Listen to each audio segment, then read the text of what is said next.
පිරිමි ළමයි කතාවේ ඔන්න ඊයේ කොටසදී ඔයාලා දකින්න ඇති අකුරණ හාමිනේ දිල්හාරලගේ ගෙදර යනවා. ඉතින් යාළුවනේ ඔන්න අකුරණ හාමිනේ දිල්හාරලගේ ගෙදර ගියා කියලා කියන්නේ ලොකු නඩුවක්. මොකද අකුරණ හාමිනේට ගොඩක් කේන්ති යනවා. ඒ වගේම මෙතන දිල්හාර හිටියනම් අනිවාර්යෙන්ම ලොකුම වලියක් යනවා. ඒ වුණාට දිල්හාර මේ වෙලාවේ ඉන්නේ තිරිමාන්න වලව්වේ.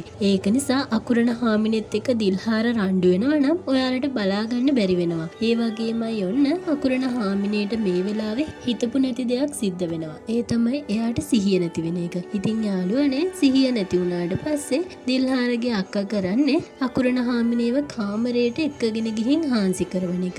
ඉතින් අකුරණ හාමිනේට සිහිය ආවට පස්සේ අකුරණ හාමිනේ මෙයාලා දිහා හොඳ විදියට නම් බලන්නේ නැහැ. මොකද අකුරණ හාමිනේ කොච්චර කරත් එයාගේ වලව්වේ එයාගේ පරම්පරාවෙන් හිස උදුම්මාගෙන ඉන්නේ. ඒක නිසා කවදාවත්ම අකුරණ හාමිනේ දිල්හාරලාට සමාවක් නම් දෙන්නේ නැහැ. ඉතින් යාළුවනේ ඔන්න අද කොටසේදී ඔයාලට මේ සිදුවීම් ටික බලා ගන්න පුළුවන්. ඉතින් මේ කතාව රසවත් විදියට ගලාගෙන යනවා. ඉතින් ඒ වගේම මේ කතාව ගැන ඔයාලට ඉදිරියටත් මම විස්තර අරගෙන එන්නම්. ඉතින් ඔයාලත් මේ හැම දෙයක්ම දැනගන්න කැමති නම් අපේ channel එක subscribe කරලා අපිත් එක්ක රැඳිලා ඉන්න කියලා ආරාධනා කරනවා. එහෙනම් අදට මම ගිහින් එන්නම්. ඔයාලා හැමෝම පරිස්සමෙන් ඉන්න.